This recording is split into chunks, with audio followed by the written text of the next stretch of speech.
कुछ बोल चुके, सब भी कुछ सामने कोई भी नहीं, पीछे जाना, पीछे जाना, साइड में कोई भी नहीं जाना भैया, पीछे प्लीज। अपन कल अपने श्री रामनवमी शोभा यात्रा निर्वाहन अध्यक्ष अपने एमएलए साहब राजा सिंह जी ने कल यहाँ से रूट पूरा इंस्पेक्शन करे, क्या क्या प्रॉब्लम्स है, कंसल्ट ऑफिसर उनको बताए से और वो पूरे आइडेंटिफाई कर लिए। अपने को श्री रामनवमी से पहले पूरा क्लियर करके देते बोले। और इसी के साथ अपना भी अपने कार्यकर्ताओं को भी कल बोल चुके हैं, अपन क्या क्या जिम्मेदारी निभाना, अपने अपने डिवीजन में क्या क्या प्रॉब्लम्स है उसको आइडेंटिफाई करके वो भी फुलफिल करना है।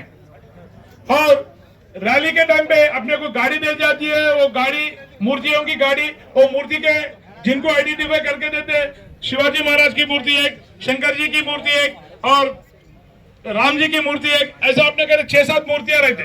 वो 6-7 मूर्तियों को अपने को एक एक जिम्मेदारी देते, अपनी जिम्मेदारी अपन पूरा करना और पूरा करना। और अपने को लास्ट टाइम एक प्रॉब्लम हुआ, अपना कार्यकर्ता करे एक जना चोरी करा, उसको 20 से 25 जने पूरे मारे, उन्हें मर गए तो अपने पर केस होता। उसको आइडेंटिफाई करके कहाँ भी अपन पलट के देखे तो पुलिस वाले रहते हैं, उनको हैंडओवर करना। लास्ट टाइम हुआ, उसको हैंडओवर कर देना, अपन मार के अपने पर कुछ नहीं रख लिए जैसा देखना, खाली उसको डरा के अपन काम बचाना। अभी ये श्री रामनवमी शोभा यात्रा के लिए अपन ये प्रोग्राम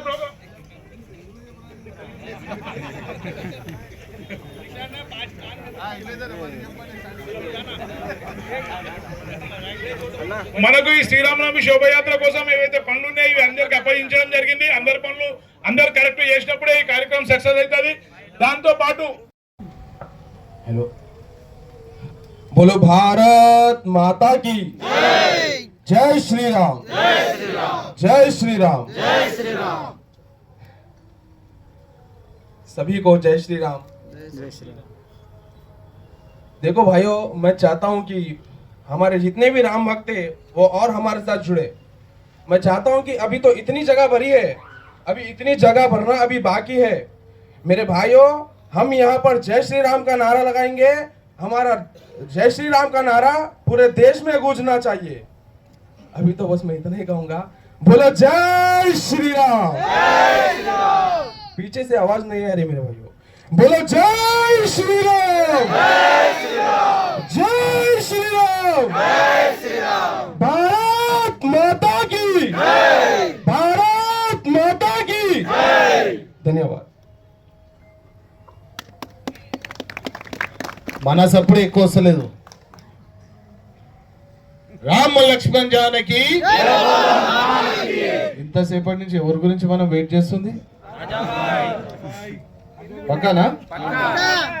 చలో मैं चाहूंगा अभी ఈ యొక్క కార్యక్రమాన్ని 2010 నుంచి అసలు ఆయన అనుకుంది ఒకటి, బండి మీద జై శ్రీరామ్ అని రాసుకోవాలంటే భయపడే భాగ్యనగరంలో ఈరోజు ఓపెన్ గా జై శ్రీరామ్ అనే గొంతు వదిలిందని అంటే అది మన రాజభవన్। దయచేసి మీరు కూడా ఎవరిని కలిసినా ఫస్ట్ ఏమనాలి? ఈ సపోర్ట్తో కాదు మనం కలిసేది। ఇప్పుడు లేస్తుంది ఏ పులి? జై శ్రీరామ్। भैया मैं चाहूंगा राजा भाई को అలా కొద్దిగా మీరు కూర్చొని వీడియోస్ కొద్దిగా మీదికి లేపితే ఎన్నుకున్న వాళ్ళకు కూడా कष्टम అవుతుంది। थोड़े गली में से ले लो ना, पहले अपन सीधा बैठे थे, अभी बीच में थोड़ा डिस्टर्ब हो गया, थोड़ा सामने आके कब्जा कर ले लेट में। जरा ये 10 मिनट मैं सोचूंगा, आप लोग थोड़ा साइलेंट रह के सुनेंगे, पीछे ऐसे वालों को तकलीफ नहीं देंगे। जय श्री राम, जय श्री राम। चप्पड़ मलिक जय श्री राम।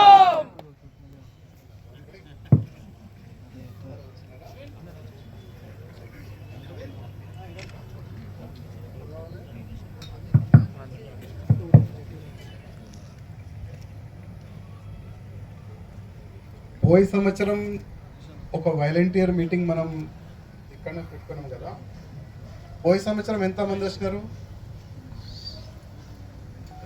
ఓకే, దాదాపు చాలా వరకు కార్యకర్తలు పోయి సంవత్సరం చాలా మంచి పని చేసినారు। హిందీనా తెలుగునా? ఒక్కొక్క కార్యకర్త ఏ బాధ్యత ఇచ్చినాం కదా, ఎండింగ్ వరకు ఆ కార్యకర్త జరగలే. ఎందుకంటే దాదాపు 2010 నుంచి మన తెలంగాణలో, ప్రత్యేకంగా మన భాగ్యనగరంలో శ్రీరామనవమి శోభయాత్ర సక్సెస్ఫుల్ అవుతుందంటే అది మన రామ భక్తుల వల్లనే. అది మనం ప్రతి సంవత్సరం ఇది చెప్తూనే ఉంటాం. ఎందుకంటే రామ భక్తులు లేకపోతే ఏ కార్యక్రమం కూడా సక్సెస్ఫుల్ కాదు. అందుకోసం ప్రతి సంవత్సరం ప్రతి ఒక్క రామ భక్తుల వల్లనే మన శ్రీరామనవమి శోభయాత్ర చాలా ఘనంగా జరుగుతుంది. మంచి శోభయాత్ర వెళ్తుంది. దాదాపు 10 అవర్స్ శోభయాత్ర యావత్ ప్రపంచంలో కూడా ఎక్కడ కూడా వెళ్ళదు, మన భాగ్యనగరంలో వెళ్తుంది. 10 అవర్స్ దాదాపు షిఫ్టింగ్ ఆ కార్యకర్తలు వేరే వేరే చోట నుంచి, వేరే కోన నుంచి, ప్రతి ఒక్క బస్తీ నుంచి, ప్రతి ఒక్క ఊరు నుంచి, మన తెలంగాణ కాకుండా పక్క స్టేట్ నుంచి కూడా రామభక్తులు వస్తారు, కార్యక్రమంలో పాల్గొంటారు.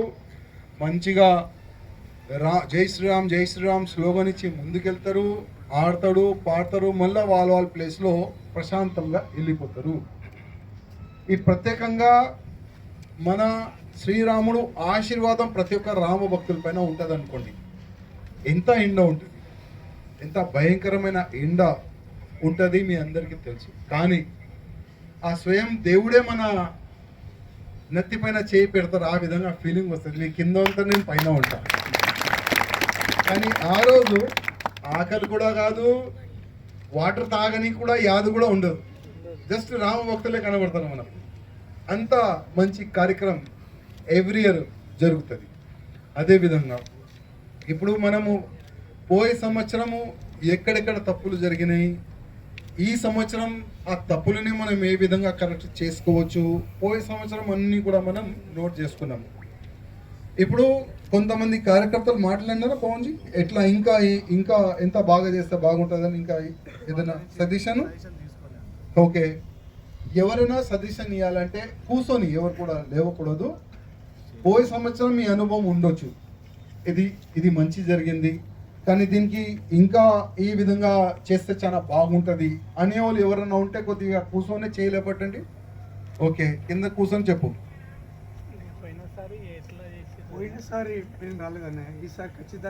పోయే సంవత్సరం గురించి మాట్లాడినా, పోయే సంవత్సరము ఏ కార్యకర్తలు వచ్చినారు కదా, మీకు ఏదైనా మంచి కనబడింది, ఇంకా దీనికి కొన్ని చేంజెస్ చాలా బాగుంటుంది అనేవాళ్ళు ఇంకా ఎవరైనా చెప్పు. అక్కడే కూర్చొని చెప్పు. ప్రతి ఒక్క కార్యకర్త వాలంటరీ కార్డు తీసుకుంటున్నారు. కాకపోతే ఏంటంటే వాళ్ళు వాళ్ళ యొక్క కర్తవ్యం పూర్తి చేస్తలేరు. అయితే వాళ్ళు వాలంటరీ కార్డు తీసుకొని సక్రమంగా నేను దేనికి తీసుకున్న వాలంటరీ కార్డు, నా పని ఏంది, అది చేయవలసినది వాళ్ళకు కూడా దృఢ సంకల్పం ఉంటేనే వాళ్ళకి వాలంటరీ తీసుకోవాలని చెప్పేసి ఆ కార్డుకి విలువ ఉంటుంది, వాళ్ళ సేవకు కూడా ఒక మంచి మర్యాద ఉంటుంది. సో వాళ్ళు వాలంటరీ కార్డు వేసుకొని వాళ్ళు నచ్చిన విధంగా వాళ్ళు ఎక్కడైనా జ్యూసులు ఇవ్వడము, అక్కడ వెళ్ళిపోవడం వాళ్ళు చేస్తారు. తిన్న తర్వాత ధర్మంని కూడా పాటించి మనం కార్డు తీసుకున్నాం ఒక వానరులాగా ఈ యొక్క ప్రోగ్రామ్కి మనం సక్సెస్ఫుల్ చేయాలని చెప్పేసి భావనతో ఉన్న వాళ్ళు వాలంటీర్ తీసుకుంటే కార్డుకు వ్యాలు ఉంటుంది, వాళ్ళకు వ్యాలు ఉంటుంది, ధర్మ సేవలకు పాల్గొన్న వాళ్ళకు కూడా అది ఆ సంకల్పం మంచిగా ఉంటుంది. చాలా మంచి పాయింట్ మీరు అన్నారు. కార్యకర్తలు ఈ వాలంటీర్ మీటింగ్కి ఫస్ట్ మీరు ఈ వాలంటీర్ మీటింగ్ మనం ఎందుకు పెడుతున్నాం, దీనికి ఫస్ట్ మీరు మంచిగా అర్థం చేసుకోండి, కావాలంటే రికార్డ్ చేసుకోండి. ఈ వాలంటీర్ మీటింగ్ పెట్టే నా ఒక్క ఉద్దేశం, నా తర్వాత మీరు ఈ యాత్రని తీయాలి. ఇదే ఒకటే లక్ష్యం, ఇదే ఒకటే ఉద్దేశం. ఇవాళ లేకపోతే రేపు ఏమవుతుంది ఎవరికి చెప్పలేము, రేపు ఏమవుతుంది చెప్పలేము. ఏదైనా కావచ్చు. కానీ ఒక్క రాజాసింగ్ లేకపోతే శ్రీరామనవమి శోభయాత్ర ఆగిపోతుంది, అది జరగకూడదు. దాని గురించే ఒక రామ భక్తులది సైన్యం మనం తయారు చేస్తున్నాం. దానికే ఇది వాలంటీర్ మీటింగ్. నేను అన్నిటికీ రెడీ. ఈ శ్రీరామనవమి శోభయాత్ర మీరు ఉండకపోని, కానీ యాత్ర మీరు చాలు చేసినారు. దీనికి మేము ఖతమయ్యే వరకు మేము ఇదే శోభయాత్రని కంటిన్యూగా చేస్తాం. మా తర్వాత మా పిల్లలు కంటిన్యూగా చేస్తారు, వాళ్ళ తర్వాత వాళ్ళ పిల్లలుగా కంటిన్యూగా చేస్తారని ఆ ఫీలింగ్ మీలో రావాలి. ఇవాళ ఒక మాట అంటున్నా తమ్ముళ్ళారా, ఎంతోమంది నా దోస్తులు ఉన్నారు, ఎంతోమంది యావత్ భారతదేశం కాదు యావత్ ప్రపంచంలో నాకు ఆశీర్వాదం ఇచ్చే అట్లాంటి చాలా వరకు కార్యకర్తలు ఉన్నారు. కానీ రాజాసింగ్ని ఎట్టి పరిస్థితిలో సంపాలని మా బామ్మర్దులు కూడా ఉన్నారు కదా. ఇప్పుడు ఏ వ్యక్తి ఇప్పుడు నేను పైన ఉన్న కింద పోయే వరకు ఏమైతే చెప్పలేం కదా. ఇవాళ చాలా మంది కార్యకర్తలు ఎక్కడొక్కడి నుంచి వచ్చినా తెలియదు, కానీ కరెక్ట్గా ఇంటి వరకు వెళ్తారు. గ్యారంటీ ఉందా? ఎవరు గ్యారంటీ ఇయ్యలేరు. లైఫ్కి ఎవరు గ్యారంటీ ఇయ్యలేరు తమ్ముళ్ళారా. అందుకోసం ఈ యాత్ర వల్ల మీకు తెలియదు ఎంత బెనిఫిట్ అయింది ఈ యాత్ర వల్ల. 2010లో జై శ్రీరామ్ చెప్పనికి చాలా భయపడాడు. 2010లో ఎక్కడైనా యావత్ భారతదేశంలో ముస్లింల పైన దాడులు కానీ ఏదైనా జరిగితే ఆ రాళ్ళు దాడి మన తెలంగాణలో, మన ఓల్డ్ సిటీలో, మన గుళ్ళ పైన, మన హిందువుల పైన జరిగేది దాడులు. 2010లో రామభక్తులు ఒక్కటై భయంకరమైన ఒక సైలాబ్, ఒక రైలు వెళ్ళిన తర్వాత శ్రీరామనవమి రోజు అప్పుడు వీళ్ళు ఏం చేస్తున్నారంటే హిందువులు ఐక్యమైపోయినారు, హిందువులు ఒకటైపోయినారు. లాక్స్ ఆఫ్ రామభక్తులు రోడ్ పైన వస్తున్నారు. 2010 నుంచి ఇప్పటి వరకు ఆ భయ వాతావరణం కంటిన్యూగా పెరుగుతుంది, తగ్గుతలేదు. తగ్గుతుందా పెరుగుతుందా? 2010 నుంచి మనం కూడా ఎక్కువ పని చేస్తున్నాం. పని ఎక్కువ చేస్తున్నామా తక్కువ చేస్తున్నామా? వీళ్ళకి భయపడి మనం ఇంకా అగ్రెసివ్ గా ముందుకు వెళ్తున్నామా, ఇంకా మనం డౌన్ అవుతున్నామా? నిన్న ఒక లెటర్ వచ్చింది నా ఇంటికి, డైరెక్ట్ నా ఇంటి అడ్రస్ కి. ఆ లెటర్లో ఏమేమి రాసి ఉన్నది రేపు, లేకపోతే నాకు టైం లేదు. ఎందుకంటే ప్రతి ఒక్క రామ భక్తులు ఒక ఆశలు ఉంటారు, ఈ సంవత్సరం మంచి మంచి పాటలు ఉంటుందని. దాంట్లో ఉన్నాం. దాదాపు 1 నెల నుంచి మంచి పాటలు తయారు చేయాలి, మంచి మ్యూజిక్లో మన ధర్మ పాటలు తయారు చేయాలి, మన దేశభక్తి పాటలు తయారు. దాంట్లోనే నేను ఫుల్ బిజీ ఉన్నా. ఒక లెటర్ వచ్చింది నా ఇంటికి, దానికి ఓపెన్ చేసిన మంచి మ్యాటర్ రాసిండు బాడుకోగాడు. ఇప్పుడు ఒక 3 స్నాపర్ వస్తున్నారంట. 3 స్నాపర్ని 3 ప్లేసెస్లో అడ్జస్ట్ చేసిందంట ఆయన. ఆ స్నాపర్ వాళ్ళు మన పైన దాడి చేస్తారంట. ఇంకా 2 ప్లేసెస్లో ఆయన బాంబు కూడా పెడతారంట. చూద్దాం పెడతారా లేదా, చూద్దాం కదా. ఇప్పుడు పోలీసు వాళ్ళకి ఆ లెటర్ చూపెడితే కూడా సార్ ఇట్లాంటి వస్తూనే ఉంటుంది, ఏం కాదు వాళ్ళు అంటారు. అది కూడా మనకు తెలుసు. వాళ్ళకి యాక్షన్ తీసుకొని వాళ్ళకి లేదు. ఎందుకంటే రాజాసింగ్ ఎప్పుడు పోతే మేము ఫ్రీ అవుతామని ఆలోచనలో పోలీసు వాళ్ళు ఉంటారు. ఓకే, వాళ్ళు అట్లాంటి రెడీ ఉంటే మనం కూడా రెడీ ఉన్నాం, నో టెన్షన్. కానీ ఇంకా ముందు మనం ఏమి చెయ్యొచ్చు, ఇంకా బాగా ఏమి చెయ్యొచ్చు. కానీ ఒక్కటే నేనేం చెప్పినా, నా తర్వాత మీరు రెడీ ఉండాలి. ఇప్పుడు పోయే సంవత్సరం దాదాపు పవన్జీ ఎంతమంది కార్యకర్తలు మన దగ్గర లిస్ట్ ఉండే అంతమంది కార్యకర్తలు ఇక్కడ వచ్చినారో లేదో అది మీరు చూసుకోవాలి. ఇంకోటి నెక్స్ట్, మనం ఈ శ్రీరామనవమి శోభయాత్రకి దాదాపు కృష్ణాబాయ్ అంటుండు బండి వెనుక కొంతమంది ప్రత్యేకంగా ఉండాలి. ఎందుకంటే ఓకే, శత్రువు ఆ విధంగా ఆలోచన చేస్తే మనం కూడా శత్రువుని ఏ విధంగా చెప్పాలి, మనకు కూడా ఒక ప్లాన్ ఉండాలి కదా. ఆల్రెడీ ఒక ప్యారలల్ ప్లాన్ మనం కూడా తయారు చేసి పెట్టుకున్నాం. కానీ మన రామభక్తులకి ఎట్టి పరిస్థితుల్లో ఒక చిన్న ఒక రాయి కూడా పడొద్దు మన కార్యకర్త పైన, ఆ ఆలోచన మనకు ఉంటుంది. అది మీ బాధ్యత కూడా ఉంటుంది. కొద్ది మీరు కూడా ఇవాళ ఒక వాలంటీర్ వచ్చింది కదా, ఎంతమంది దోస్తు ఉంటారు? కట్టర్ దోస్తు కావాలి, డూప్లికేట్ దోస్తు వద్దు మనకు. 1 డే, సంవత్సరంలో 1 డే నేను పూర్తిగా ఈ శ్రీరామనవమి శోభయాత్రకి నిస్తా అనేవాళ్ళు ఎవరైనా ఇప్పుడు నువ్వు ఉన్నావు, ఒక 5 మందిని ఈజీగా తీసుకొని రావచ్చు, 5 మెంబర్స్ని ఈజీగా తీసుకొని రావచ్చు. శోభయాత్రలో డ్యాన్స్ చేయడానికి కాదు, శోభయాత్రని సక్సెస్ఫుల్ చేయడానికి ఒక్క కార్యకర్త, ఒక 5 మందిని కట్టర్ కార్యకర్త ఏదైనా కానీ ఆయనకి ఆ బాధ్యత ఇస్తే ఆ బాధ్యత ఆయన పూర్తిగా ఆయన కంప్లీట్ చేయాలి. ఆయన తప్పి వెళ్ళదు అక్కడిక్కడ, పూర్తిగా ఆయనే ఆ బాధ్యతని చూసుకోవాలని. అట్లాంటి ఒక 5 మెంబర్స్ కార్యకర్తల్ని మీరే తయారు చేసి తీసుకురండి. ఒక మాట యాద పెట్టుకోండి, ఈ యాత్ర మీది, ఒక వ్యక్తిది కాదు. ప్రతిసారి నేను ఈ మాట రిమైండ్ చేస్తాను, ఎందుకంటే ఫ్యూచర్ మాకు తెలుసు, ముందు ఏమవుతుంది అది మాకు తెలుసు. అందుకోసం మా వెనుక ఇంకోటిని తయారు చేస్తాం. నా తర్వాత ఆయన తర్వాత ఇంకోటి ఉన్నాడు, ఆయన తయారైతేనే ఉంటారు. ఎందుకంటే ఎప్పటి వరకు దేశ ద్రోహులు ఉంటారు కదా, అప్పటి వరకు మనకు ఫైట్ చేస్తూనే మనం ఉండాలి. అప్పటి వరకు మనం ఫైట్ చేస్తూనే ఉండాలి. ఇప్పుడు వాళ్ళు గజ్వా హింద్ది ప్లానింగ్ చేస్తున్నారు. గజ్వా హింద్ అంటే మన దేశంలో ఉండి మన భారతదేశం పైన యుద్ధం చేయాలి. లోపట ఒక సైన్యం తయారవుతుంది. కానీ మన హిందువుల్లో ఏ విధంగా సైన్యం తయారవుతుంది? నడ్రా ఇవాళ నైట్ గుల్వాటం, నడ్రా అక్కడ కూర్చుందాం, ఆ చౌరస్తాలో కూర్చుందాం, మన ఇంటి బయట గడపలో కూర్చుందాం. ఏ టైం వరకు? పొద్దుగాల 4-5 వరకు మేలుకుంటారు, మళ్ళీ పండుకుంటారు, మళ్ళీ నెక్స్ట్ డే 12, 1, 2కి మళ్ళీ లేస్తారు, మళ్ళీ అయిందిరా అది దిగిపోయింది, మళ్ళీ నైట్ ఎవరు తగ్గిస్తారా? కొన్ని హిందువుల్లో ఈ విధంగా వాతావరణం క్రియేట్ అవుతుంది. మన హిందూ కార్యకర్తలు ఆ వేలో వెళ్తున్నారు, కానీ మన దేశాన్ని సర్వనాశనం చేయడానికి ఒక పెద్ద కుట్ర నడుస్తుంది. 57 ఇస్లామిక్ కంట్రీలు ఉన్నాయి. ఇంకొక ఇస్లామిక్ కంట్రీ భారతదేశాన్ని చేయడానికి ఒక పెద్ద కుట్ర నడుస్తుంది. దానికే గజ్వా హింద్ అంటారు. అది చాలా మంది కార్యకర్తలకు తెలుసు, కొంతమంది కార్యకర్తలకి తెలియదు. కానీ మన భారతదేశాన్ని గజ్వా హింద్ కాదు, భగవా హింద్ చేయాలంటే ప్రతి ఒక్క కార్యకర్త మేలుకోవాలి. ప్రతి ఒక్క కార్యకర్త మేలుకుంటేనే మన భారతదేశం మనం కాపాడవచ్చు. మన భారతదేశంలో హిందువులు ఉన్నారు, వాళ్ళకి మనం కాపాడవచ్చు, లేకపోతే కష్టం. ఇప్పుడు ఇరాన్ కదా, ఇరాన్లో ఒక 2 యుద్ధంలో ఒక వ్యక్తి చనిపోయిండు, ఇరాన్లో చనిపోయిండు. కానీ వీళ్ళు ఎక్కడ ఏడుస్తున్నారు? మన హైదరాబాద్లో కొట్టి ఏడుస్తున్నారు. వాళ్ళ ఇంట్లో ఒక వ్యక్తి చనిపోయిండు, ఆ విధంగా ఏడుస్తున్నారు.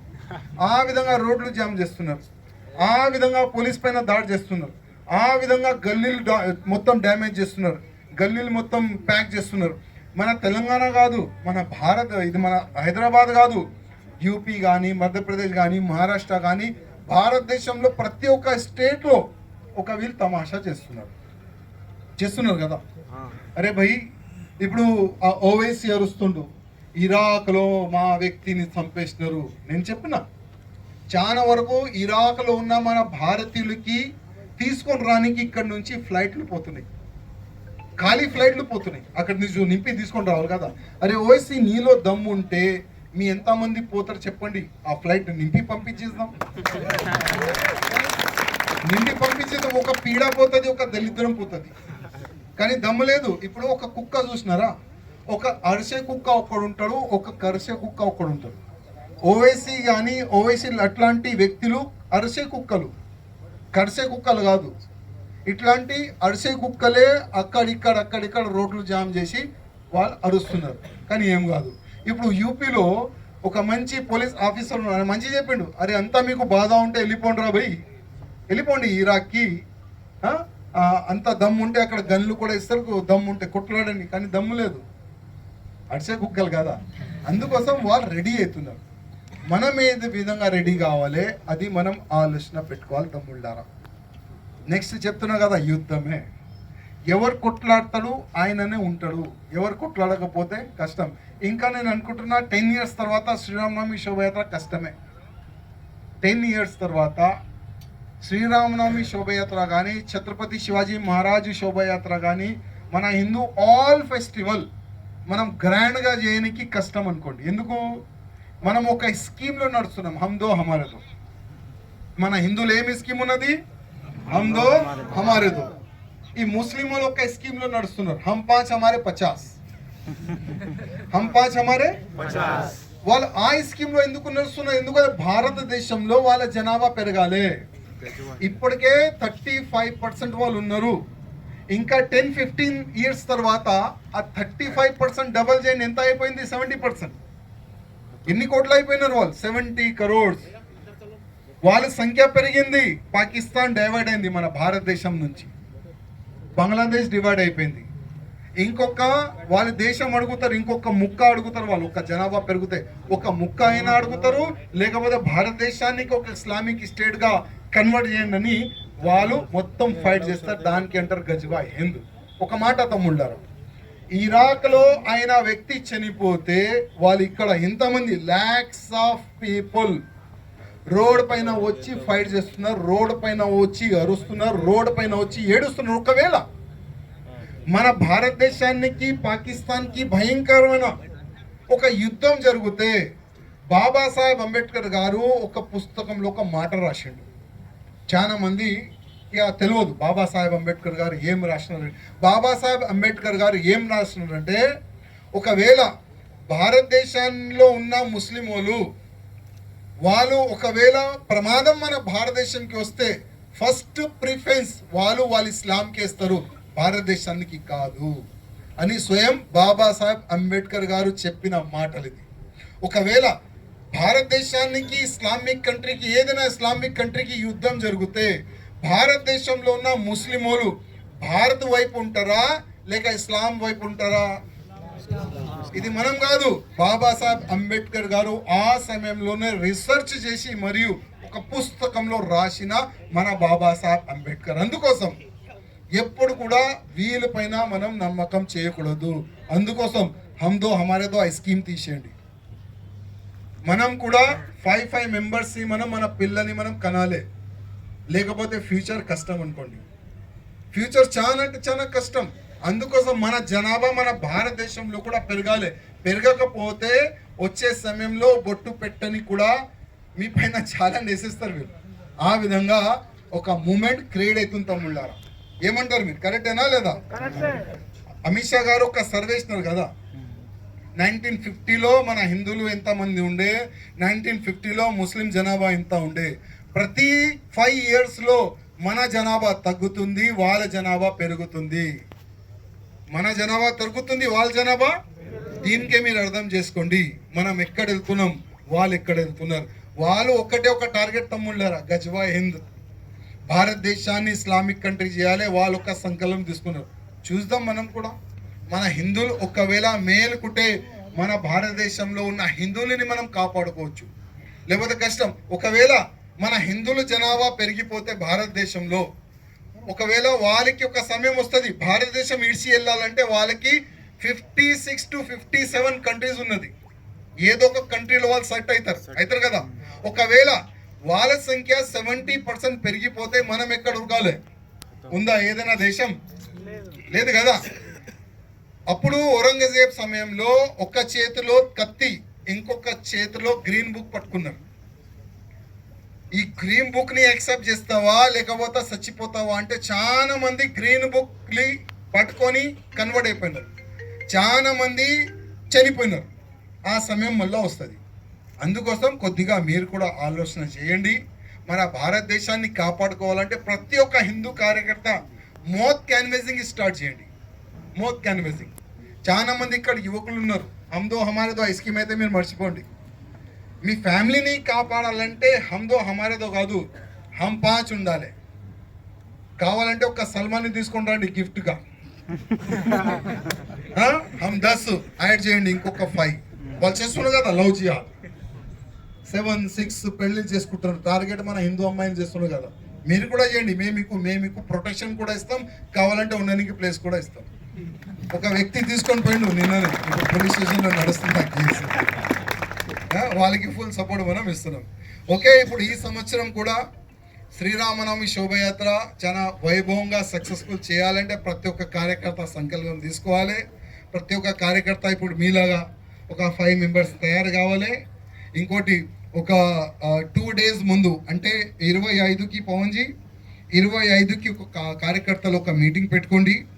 25కి సేమ్ ప్లేస్ సేమ్ టైమింగ్కి వాలంటీర్ కరెక్ట్ వాలంటీర్ కార్యకర్తలు వచ్చేస్తే ఏ కార్యకర్త అంటే ఛత్రపతి శివాజీ మహారాజ్ విగ్రహం ఉంటుంది, మన శ్రీరామ్ భగవాన్ది యొక్క విగ్రహం ఉంటుంది, రథం ఉంటుంది, డీజే ఉంటుంది, ఇంకా చాలా ముందు రథాలు ఉంటుంది. చాలా వరకు మా మహిళా శక్తిలు అందరూ కూడా ఆ కార్యక్రమం మన శ్రీరామనవమి శోభయాత్ర చూడడానికి వస్తారు. ఎవరు కూడా ఎట్లాంటి కూడా ఇబ్బంది జరగకూడదు. ఆ విధంగా మేము ఈ బాధ్యత చూసుకుంటాం. అనేవాళ్ళు 25కి రావాలని ప్రతి ఒక్క కార్యకర్తకి, ప్రత్యేకంగా వాలంటీర్కి, షో పుటప్ కార్యకర్తలు ప్లీజ్ వద్దు. షో పుటప్ అంటే మీరు 27కి రావచ్చు, కానీ మేము మా శ్రీరామనవమి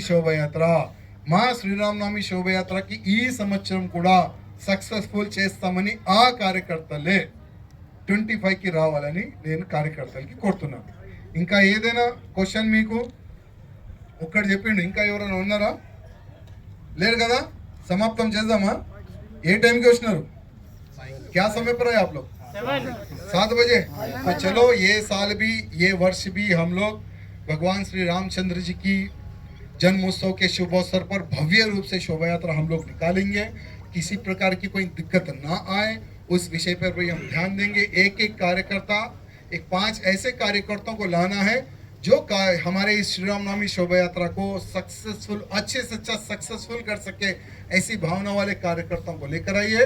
और इस बार 25 ऐसे तेलुगु जबरदस्त गाने हैं जिसको मैं बोल नहीं सकता, उसी दिन प्ले करेंगे। और 70 to 80 लगभग अच्छे हिंदी सॉन्ग्स भी है, वो भी आप लोगों को हम 27 के दिन शाम में सबको हम लोग व्हाट्सएप के माध्यम से गाने आप सबको दे देंगे। कौन जी?